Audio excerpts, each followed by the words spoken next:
Good morning, Mr. Isaacs. Good morning. How are you? I'm very well, thank you. Good.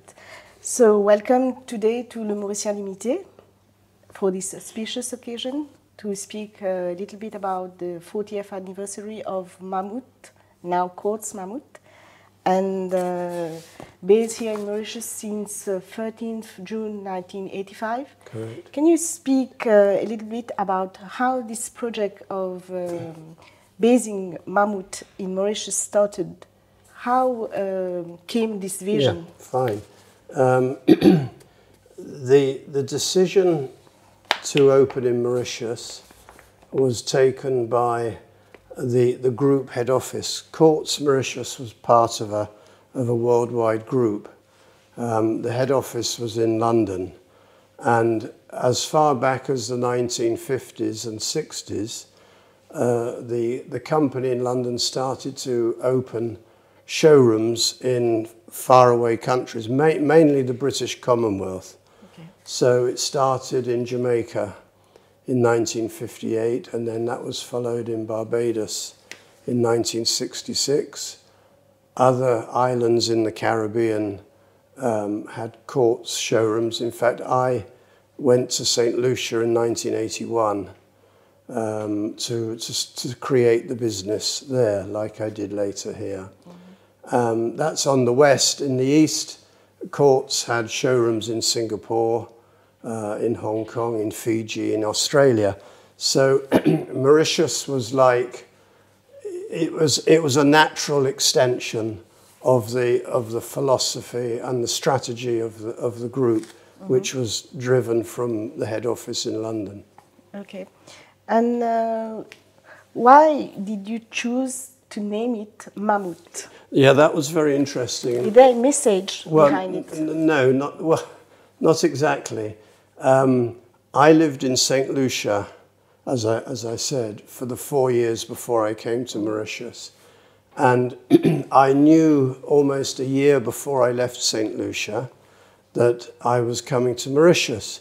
So Mauritius is very close to Martinique, which is part of one of the French territories. And in St. Lucia, in fact, people spoke patois, similar to the Creole here, and English. They didn't speak French. It was either English or patois. So I had done French at school, which was not a very high standard. So I went to Martinique and I started practicing French in St. Lucia as well. And the local people, especially the Martiniquais, they were not comfortable with the name Courts. Okay. It was like it didn't roll off the tongue easily. And by a coincidence, the company in the UK, Courts in the UK, had opened a new concept of showroom, much bigger showrooms out of town, you know, what we call the big shopping malls outside the town and the city centres. And to differentiate them, they also called them Mammouth. So, to be honest, it was a pure coincidence. When I was in London just before coming here, I stayed in London for 1 week between St. Lucia and Mauritius. And I said to the board of directors in London, I don't think Courts is going to be very helpful to us because people find it difficult to pronounce. And it doesn't mean, you know, it doesn't sort of appeal. The name doesn't appeal. And knowing that the company in England have just established these shops called Mammouth in English, we agreed that we would call this one here in Mauritius Mammouth. Simple as that. Okay, but behind perhaps there were also a bold marketing choice with the name? Well, the good thing about the name Mammouth is it was easily understood, and it was easily, people could imagine. It was a more exciting name. And when we opened, we started advertising. We did a lot of advertising, but we created the symbols of the mouse and the elephant. So we used to do television adverts with the mammouth and the mouse. And that sort of thing had an appeal to the population. So it helped bring the name mammouth or what we were doing closer, if you like, to the minds and to the hearts of the population. It was something that the population could identify with quite easily. And it worked. It was a dream. Yeah, since 40 years now. Yeah. And how about the location, Belle Village? Yeah, the location again. The location. The building was purchased simply because it was on sale, and the people who were dealing with the file before I came, because there's legal matters, there's permits, applications, banking issues. Come to it. Yeah, they were being done before I came here. And one of the contacts would have been the estate agencies, and there was a company called Levier Tinkler, which was very well known in those days. And they proposed that the building, I think it was a Hall Genave Longois building at Belle Village. It used to be a car showroom, and the owners were comfortable to sell. The economic and commercial context of this particular period when you came to Mauritius, how did you anticipate Mammouth impact on small businesses? Because especially we had at this time small shops with furniture, etc. And how did you anticipate this? Most furniture was produced by artisans, by small manufacturers, and one of my first preoccupations, my first jobs when I was here, was actually to look for them to see what they could produce, because when I came here we had a showroom, we had no staff, we had no nothing actually. I arrived with a suitcase and the name of an accountant, and so I contacted him. The accountant, his name was Roland Foxion, and he had been working on behalf of the head office in London. So he was running around getting the permits and helping with the purchase of the building, appointing the architects, appointing the contractors. But we couldn't start the business without stock. So one of my first I had two major preoccupations at the beginning. One was to recruit staff, and secondly was to look for the stock that we were going to put in the showroom. And it wasn't too difficult, because the artisans, the ebonists, they basically fell into two categories. Those who were happy to produce what they were producing, and were not, they were good, but they were happy with what they were doing. They didn't want to expand their business. The other group of ebonists were those who did want to expand, who were hungry for business. And so as I went around the island, I gradually found them. And the very first one was actually in Route Royale. He had a very tiny showroom, because all the showrooms in those days in Deforges and Route Royale were very small. And he had a few sofas. He had about 3 sofas, and I said to him, well, I would need to order about 10 or 20. Can you do it? And he said, yes, I want to do it. And that's how it started. But we were never a threat to the existing industry for one simple reason, which we'll come to in a minute. The granting of the credit, the advertising, everything that went in the sort of virtuous circle that Mammouth was, created demand, created a huge demand that was not previously there. The key element was the hire purchase, because that was not being done in Mauritius before I arrived. And that just changed everybody's lives, frankly. If you can imagine Mauritius today, where nobody had credit cards, Yes. you could only get a loan at the bank to buy furniture or appliances. And to be honest, banks are never very interested. The banks are much happier giving loans for motor cars and houses. They were never very, worldwide, I mean, banks were never particularly interested in giving loans to buy a sofa set or a bed. So we created, by the nature of our business, not just we created not so much the demand, because the demand was there. There were people, they didn't have the ability. Give the opportunity. The opportunity. That is what we gave. Yeah. And it was just phenomenal. It's just like a rocket. Hire purchase become, how can I say that, something normal for Mauritian. But before you came, it wasn't here. No, it didn't exist. It didn't exist because traditionally, not just in Mauritius, but almost in every country that Courts operated, at the beginning, people did not believe it. The traders, the trading community, like in the chaussee, for example, the established trading houses, they were reluctant to give credit unless they were giving credit to people they knew. Maybe the showrooms in the towns and the villages in Flac and Rivière, Rambam, Maïbourg, if the shop owner knew the person, yes, he would give some credit, but it wasn't a formal way of doing credit. We were speaking about it some minutes earlier. Were there any administrative or legal obstacle in implementing Mammouth with hire purchase options?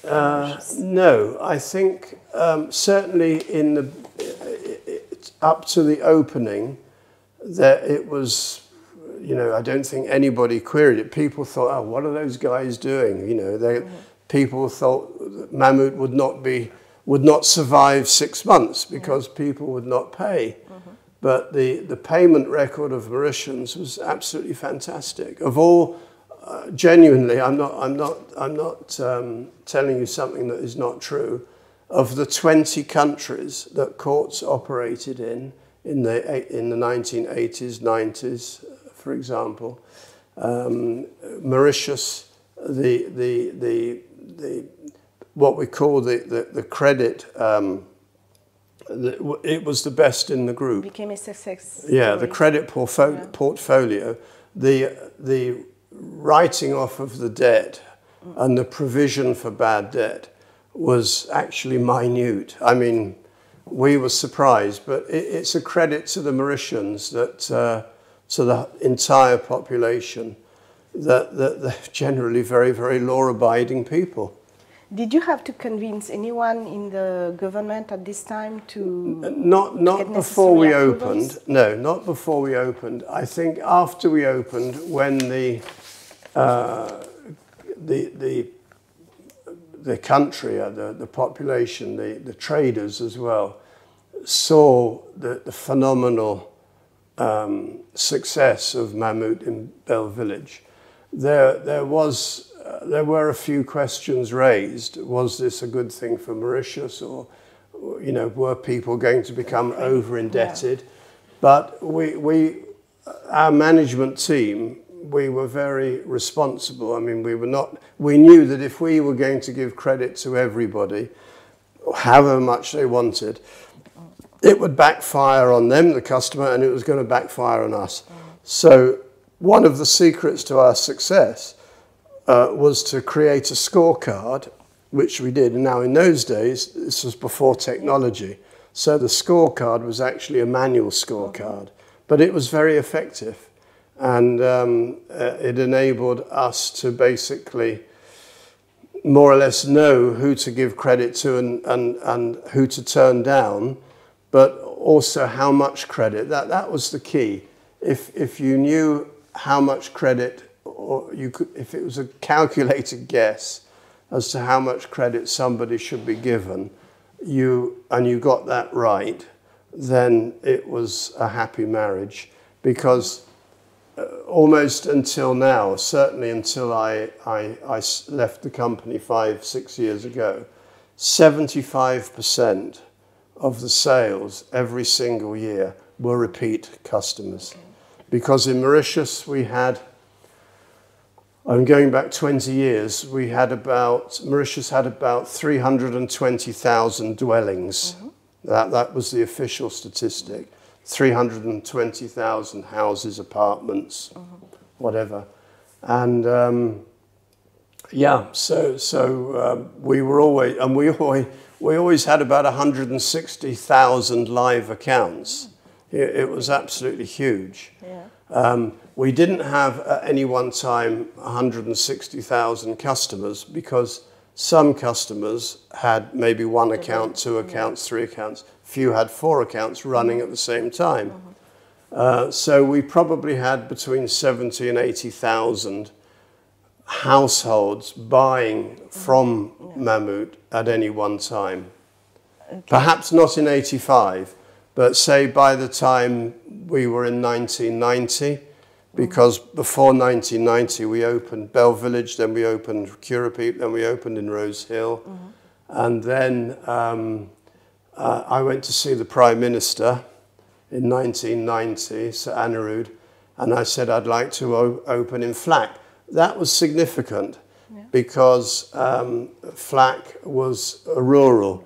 We had opened in the urban centres, the corridor, Port Louis to Currapee. I wanted to extend the network to the rural areas, and I didn't want to tread on anybody's toes, so I thought I got good advice, and people said to me, well, go and see the Prime Minister.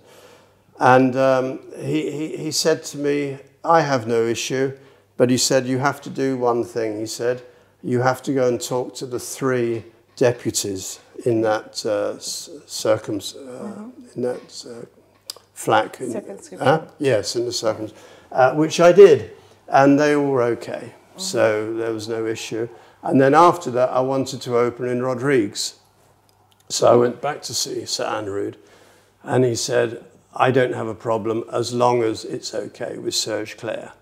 So I went to see Serge Claire, and he said, it's okay, you go ahead. So we were doing things in the right way, and we got through. So we went from 1 showroom in 1985. By about 1995, we probably had about 15 showrooms. Yeah. And then we continued to grow the business, Okay. Yeah. And you were not alone, you were with Bruce Cohen. What was his role in this adventure? Was he a business partner, a visionary? No, Bruce, in 1985, Bruce was the joint managing director of the group. It's important to note that the group was based in London. It was a family business, not my family, of course, it was a family business. And there were quite a number of, they had their own boards of directors. They were quoted on the London Stock Exchange, so obviously they were a well-organised and established business. So Bruce was one of the family that owned, and they were the shareholders. They were the shareholders and the investors. They appointed me to come here to run the business. They provided the money to buy the building. They provided the money for the working capital. They like everybody else, by the late 80s, they started investing in computer systems in London, which were useful for the whole group around the world. So Bruce was the joint managing director in the 1980s, and then later he became the managing director. Yeah. And how did you develop your collaboration with him? And now it's his son that well, the collaboration was really one of them being in London, them being the shareholders and the owners and the ultimate board of directors, and the operations around the world had one person in charge of each. Here, that was me. So my reporting line was into London. It wasn't always Bruce. In fact, it used to change quite regularly, almost every year, for the purpose of good governance, particularly in London as well as here. I would report to somebody else. So, but the running of the business in Mauritius was left to me. And of course, what was important was that I had a good team, which fortunately I had. And now you work with his son, Andrew.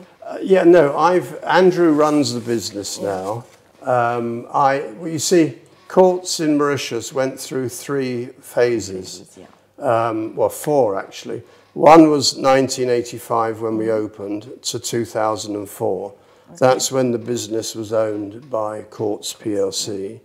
Then from 2005 to 2015, it was owned by BAI with Mr. Rowett. I used to report directly to, well, indirectly to Mr. Rowett. My reporting line in the early days when we were owned by BAI was, I think, to Sally and Bibi John. And then there was Claudio Fitzstreitzer. But with Mr. Rowett, I used to more or less see him, if not every day, then at least once a week. So that was very interesting. It was a very nice period as well for Courts.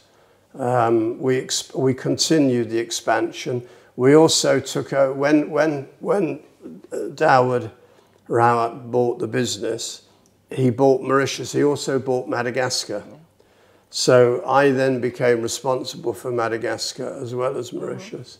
And Mr. Rowett was always very keen on expansion of all the parts of BAI, not just Courts. And we used to talk a lot about getting into Africa, entering the African market. And that's what we did. That was a project for me as well as running Courts. And eventually we did a deal. We had a joint venture, 50-50, with a local family in Nairobi. And we created a business called Victoria Courts. And that still exists today. But unfortunately, with the demise of BAI, of course, that business was then fully owned by the partners in Nairobi, and they're still running it now. So we did get into Africa, but unfortunately, with the demise of BAI, it lasted only two years after the opening.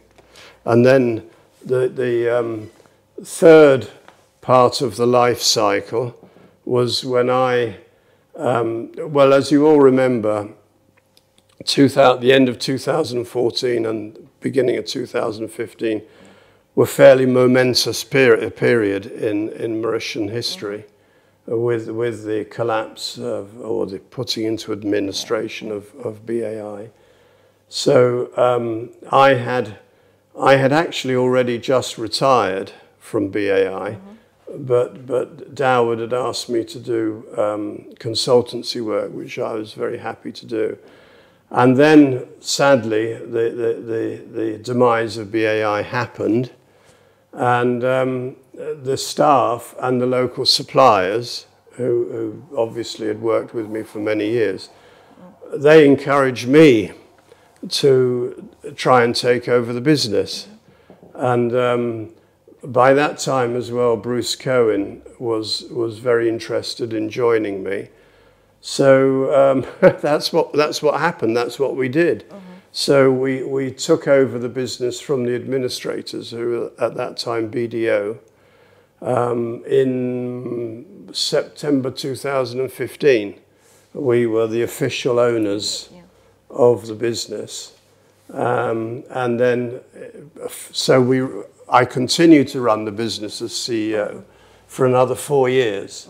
And then in 2019, I left the business, and Eshan Fakim, who had always been the CFO of Courts from 1988 all the way through, he was a brilliant accountant, really strong accountant, which helped the business a lot.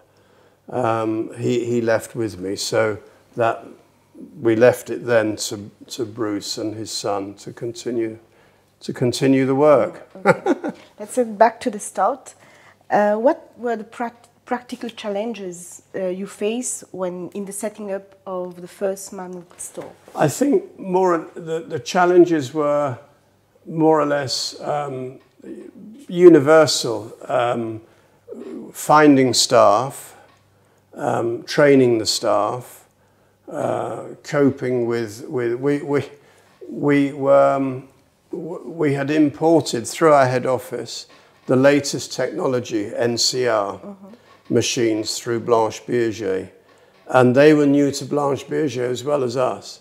So inevitably, this was a big step forward for a retail operation to have such advanced equipment, new models, and technology even then was moving quite fast.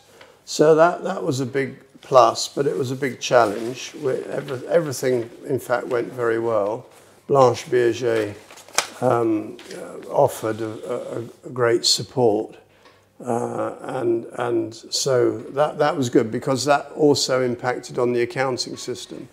So staffing, the stock which I referred to, that was also absolutely critical. But when we opened, because we opened, as I said, it was just an explosion. We had queues in front of the showroom for 4 days. Myself and my team were becoming very tired. It was inevitable. It was like being in a war zone. That was my next question. Yeah, oh, that was tough. The only time I got a bit scared was I was going to bed with red eyes, sore eyes, which I expected. But one morning, I think it was about the 5th morning of the opening, I woke up and my eyes were very sore. And I thought, oh God, this must be like being in a war for soldiers. But anyway, after that, the queues in front of the showroom in the morning were less, and gradually we got on top. Nothing was important. None of all the furniture was made in Mauritius. The electricals, of course, was imported, and that was mainly through the Lee Sung Sang family, who had the JVC franchise. For the first few years, they were importing all the electrical. But also some other wonderful things happened. I'll mention one. The Karimjee group brought ELF to Mauritius. They went into gas. Now, in 1985, 86, there was only 2,000 tons of gas imported in a whole year into Mauritius. And now there's 65,000 tons. I know that because I met Bashir Karimjee recently.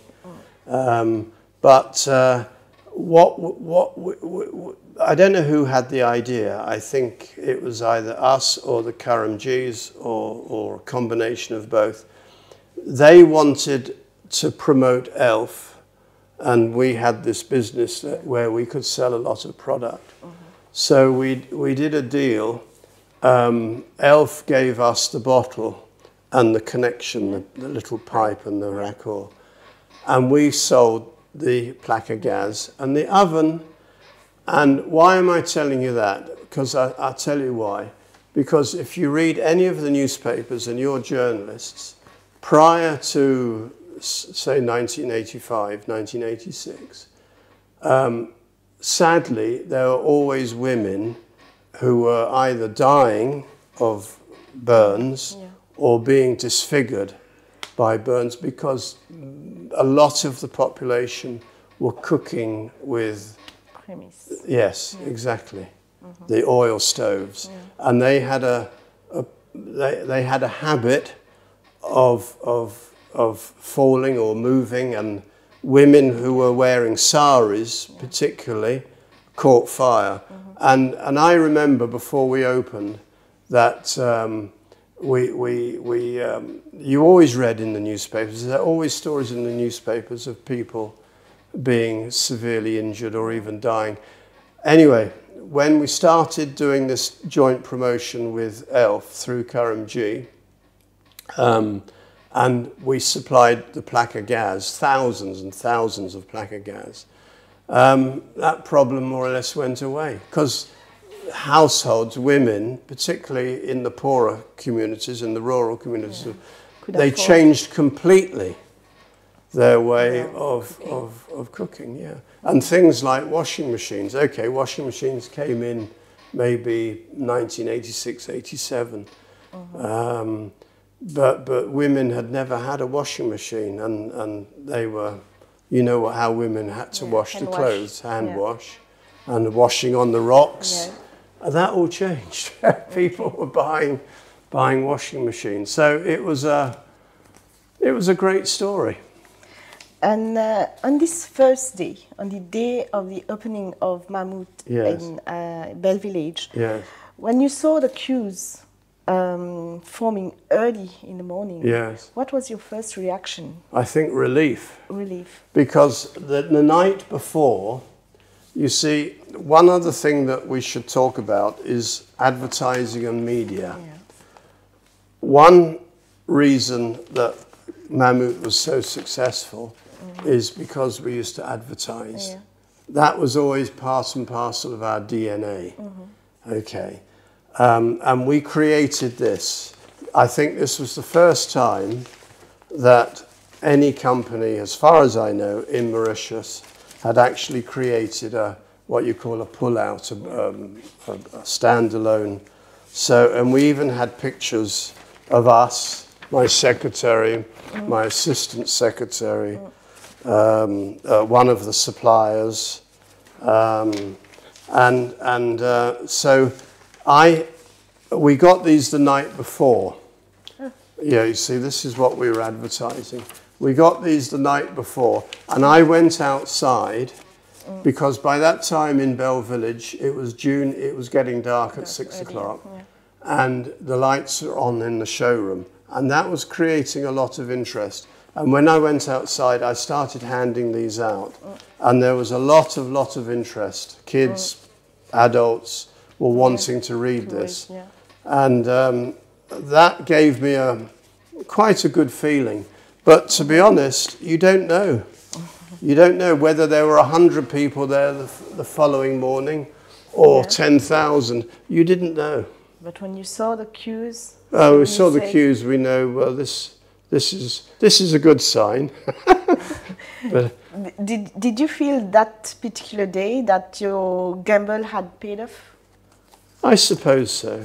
Yeah. Yes. And you feel well, it was the gamble was really for head office. And for me, because that was my future. So yes, it was a combination. But it was very satisfying for the head office in London, because not everything, you don't get everything right all the time. And over the years, 1 or 2 of the openings didn't work, but this one worked big time. Yeah. 40 years later, with the expansion of Courts Mammouth, do you see, what connection can you see between the original shop and all the other shops now implemented in Mauritius? Has the philosophy been preserved, or has it evolved somewhere? All businesses have to evolve. I think what is in Mammouth's or Mammouth Courts' favour is the rapport, the goodwill between the company and the population. Now, having said that, when I move around, people who are, say, over the age now of 50 will always say hello. They still recognise me. And they smile, even if I don't know them, but they know who I am.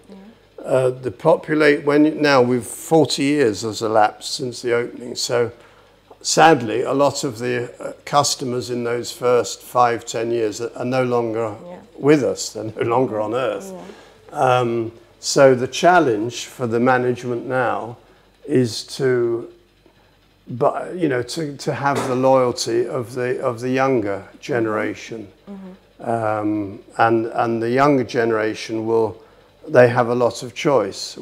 Actually, I travelled a lot in Africa, and certainly around 2014, that was what Mr. Rao had asked me to do. We were looking at prospects in all the other countries. And frankly, when it comes to the shopping experience, there's nothing that beats Mauritius. Yeah. I mean, Mauritius is on a par now. Why? You don't have to go to Paris or London or Singapore to do your shopping. That was what people felt in the 1980s, who could afford to go to London or Paris or Singapore. Singapore became a craze when Singapore Airlines started coming to Mauritius, I think in 1988. You don't need that now. The level, the quality of the shopping experience in Mauritius is very, very, very high. 40 years later, how is Mammouth doing? We've got competitors. Oh yes, yeah. Well, that's the one thing that's success. At the beginning, the competitors stood away, thinking, is this concept of hire purchase going to work? A year later, when they realized it was working, that's why, from the point of view of shopping, Mauritius is so strong. It's because we changed so many different things. We changed. There was very, very little advertising before Mammouth opened. Now there's a very vibrant advertising and marketing in Mauritius, industry in Mauritius. But the competitors as well, everybody, if you like, rose to the occasion and thought, hey, there's a business here, we can get our share. Yeah. So it's been, yeah. Plus the direct and indirect employment that we created. And it's been a win-win situation. Yeah. And today, how is Mammouth doing? Well, I don't. I'm not involved in the business anymore. I do work for other companies, but not in the retail industry. More in the manufacturing. So I don't have. In fact, I spoke to Andrew Cohen earlier this year because of the 40th anniversary. I said, look, we should plan something, and he said, yes, that's a good idea. But I'm not involved at all, so I don't see the accounts. I really don't know how they're doing. But still, it's the name is synonymous. Yeah. Yes. Yes. And in your view, what are the major challenges facing retail in Mauritius in the years to come? I would say increased competition. Yeah. Certainly. The operational costs of running businesses all over the world, not just Mauritius, have grown and grown, whilst profit margins have come down and down and down. So for the consumer, that's okay, because obviously there's so much competition, the consumers are getting the best prices. But for retailers, it's not as easy as it used to be, let's put it that way. Okay. Yeah. Is there any message you would like to say to the new generation of leaders taking up the torch of this business? Well, I think Mauritius is blessed because of the educational system and the opportunities. I mean, you see what's going on in Eben, in the smart cities. There are so many opportunities being created. Sometimes when you drive around parts of Mauritius now, you actually think you're in another country, in a developed country. Mauritius is a developed country. It's no longer an underdeveloped country, no way. And that's a credit to everybody. But no, I mean, if you have an idea, go for it. You need a bit of luck, obviously. Without luck, Well, it's good, but no, I mean, Mauritius is full of young people with good ideas and with good intentions, but you have to work hard. I mean, fortunately, I met a very nice Mauritian lady who became my wife, but really, I used to work during the 80s and even through the 90s. I worked about 28 days a month. When we had children in the 1990s, because I used to work quite a lot of weekends. The weekends I would go in the branches, because if you wanted to understand your business, you were not going to understand it sitting in your head office, right, in your office. It was when I was in the branches I was in touch with the staff and the customers. That's really how I know why people would say hello to me now, because the amount of hours and days I spent in the branches around the island, I was very visible. And I used to talk to people. And you know, I needed to know that they were happy. And 40 years, Mammouth is here, and 40 years, more than 40 years that you are here in Mauritius. Yes. Are you satisfied with your adventure? Oh yes, of course. Yes, Proud? yes. Okay. Yes, I mean, when you see with our phones and with television, we have an insight almost what's going on every day all over the world.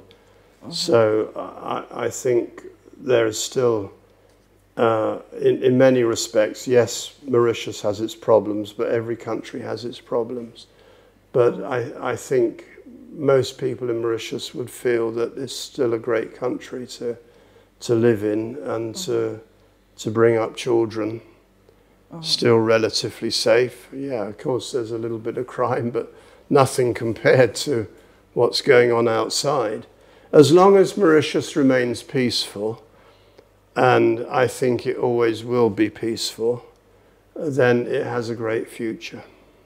Anything else you want to add before we end? I don't think so. I hope I haven't bored you. So happy 40th anniversary. Thank you very much. It was very kind.